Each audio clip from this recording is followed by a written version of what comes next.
Bismillahirrahmanirrahim. Assalamualaikum warahmatullahi wabarakatuh. Sobat ngabarin kabar, semoga selalu dalam keadaan sehat walafiat, serta diberikan rezeki yang halal, berkah, lancar, dan juga banyak.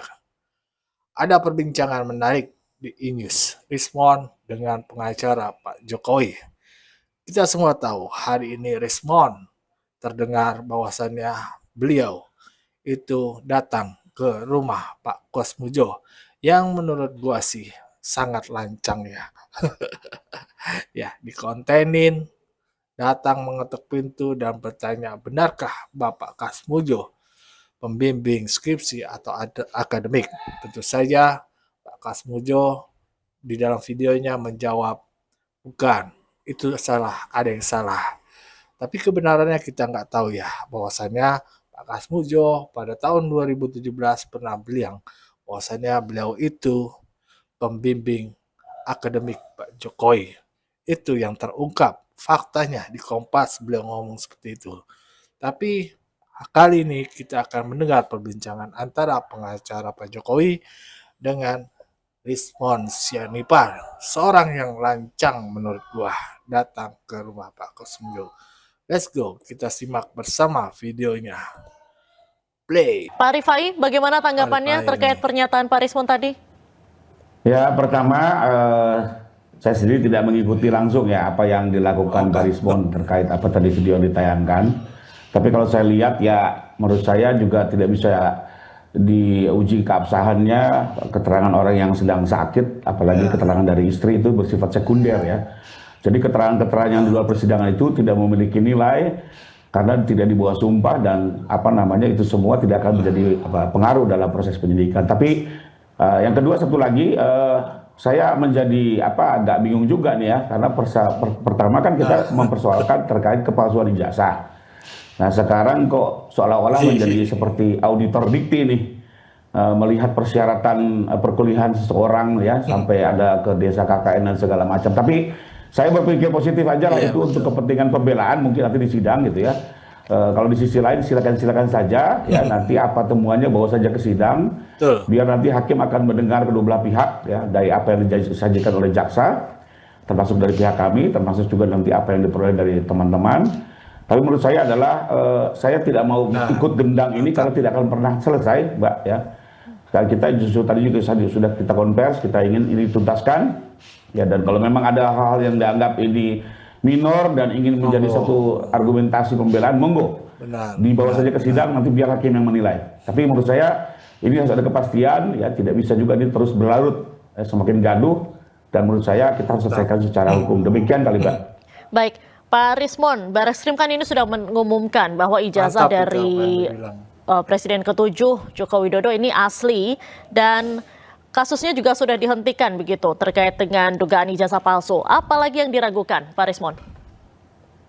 Iya, apa yang disimpulkan oleh Dipidum adalah ya atau Barreskrim itu kan hanya uji keidentikan. Lalu saya bilang bahwa uji keidentikan itu tidak menjawab keaslian. Bahkan usia kertas, jenis kertas, usia tinta, jenis tinta juga tidak terjawab di situ, tidak dikunci. Bagaimana kita bisa menguji sebuah objek ya identik dengan objek referensi, tetapi objek referensinya juga tidak diuji keidentikannya. Usia kertas apakah benar tahun 1980-an? Terutama apa yang kita tekankan seringkali adalah lembar pengesahan skripsi yang sangat modern, yang tidak ada teknologinya tahun 1985 itu juga hanya dijelaskan oleh Dirtipidum dengan indera perasa, peraba, dirasakan, diraba, ada cekungan, maka disimpulkan itu produk dari hand press atau letter press. Itu yang yang kami kurang puas. Oleh karena itu ya tim TPUA katanya sudah mengajukan untuk gelar perkara khusus supaya kita bisa lihat juga bagaimana pembuktian yang dilakukan oleh Barreskrim dan dengan laboratorium forensiknya. Jadi dari bukti-bukti yang disajikan oleh Dirtipidum juga ya bisa kita lihat pada suatu saat ditampilkan 6 dokumen, bagaimana hanya 2 dokumen yang seperti terdegradasi secara kimia atau teroksidasi dalam waktu 40 tahun, tetapi 4 dokumen lainnya itu masih putih. Bagaimana logikanya menjelaskan itu? Begitu, Mbak. Baik. Tanggapannya bagaimana Pak Rifai? Ya, kalau kami Mantap, sendiri sih mantap. sebenarnya justru melihat ya sesuai dengan Undang-Undang Sisdiknas bacanya, ya Rizwan. maupun putusan-putusan MK yang telah banyak kita ikuti untuk menguji sekas dan sebuah ijazah itu sebenarnya cukup keterangan instansi penerbit ya. Bahkan di berbagai sengketa pilkada ya bupati-bupati yang tidak memiliki ijazah atau ijazah yang dipersoalkan itu bisa digantikan dengan surat keterangan lulus dari kampus yang bersangkutan.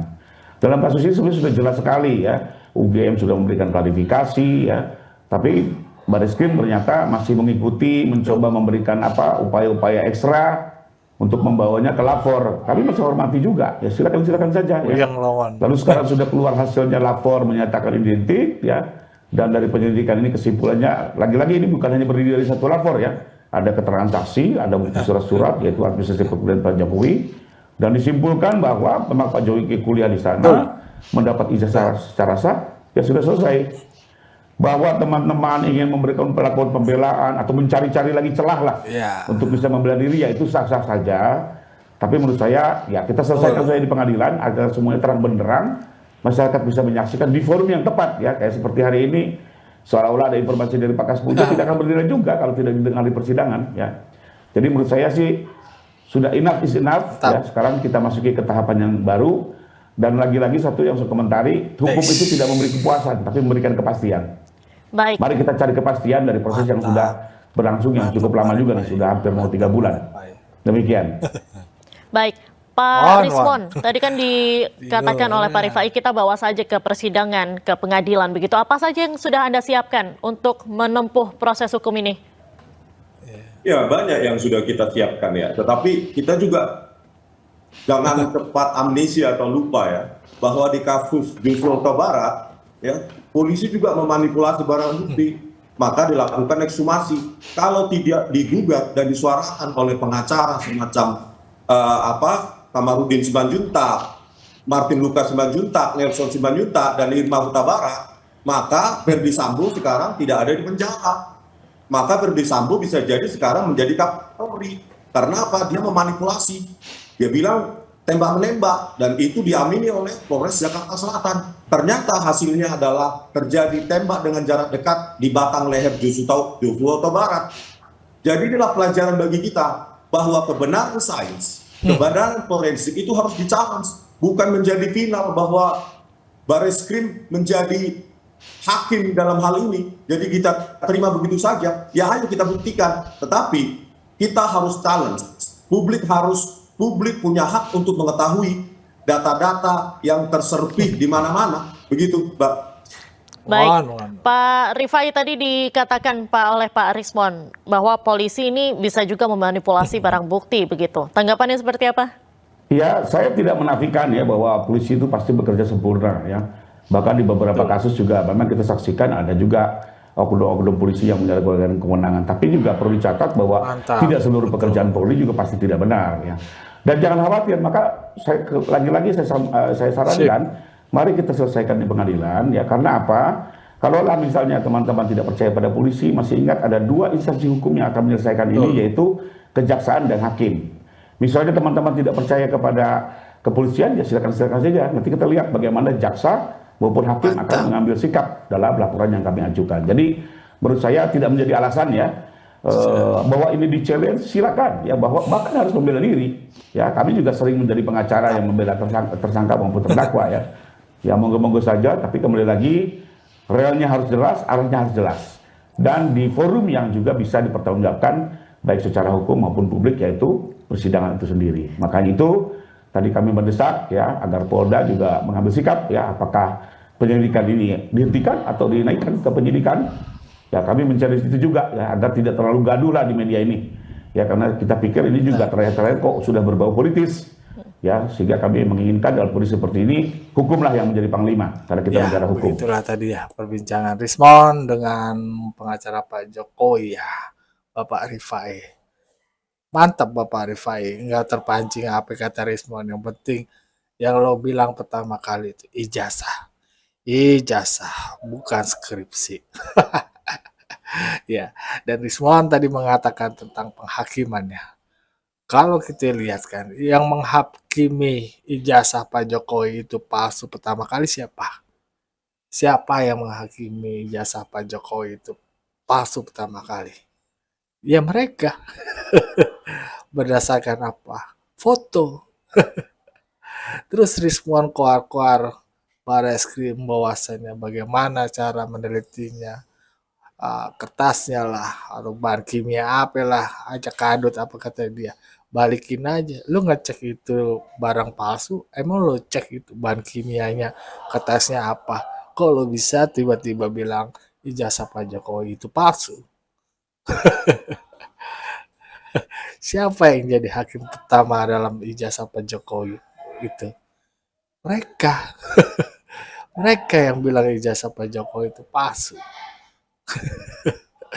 Iya, enggak. Begitulah. Kita balik-balikin aja Pak kata mereka. Risman pun pernah bilang dia meraba skripsinya.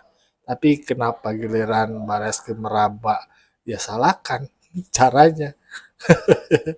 Kocak itu mereka tuh. Lu perhatiin omongannya Rismon.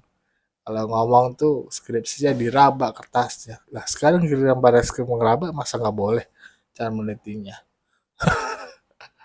Itulah. Seperti Roy Suryo bilang dituduh sama Pak Luhut bahwasannya sakit jiwa seperti jari menunjuk itu kan, satu ke orang lain, tiga ke dirinya. Sekarang balikin lagi ke Roy Suryo dan kawan-kawan, lu nuduh Pak Jokowi, tunjuk lu tuh ke Pak Jokowi satu, tiga kalau pada. Iya dong. Ya begitulah, ya cerdas lah ya, segampang yang tadi bilang Pak Rifai bilang, sebenarnya yang paling terpercaya yang bilang ijazah Pak Jokowi itu asli atau tidak, itu ya lembaga yang mengeluarkan. Lembaga itu yang mengeluarkan, bukan yang lain. Ya itulah. Apa yang dilakukan Rismon dengan menemui Pak Kasmujo ke tempat percetakan koran atau yang lain-lainnya pada saat di Solo, itu nggak ada artinya apa-apa. Nanti buktikan aja di persidangan. Mantap Bapak Rifai. Bagaimana menurut sobat-sobat? Berikan pendapat di kolom komentar. Wassalamualaikum warahmatullahi wabarakatuh.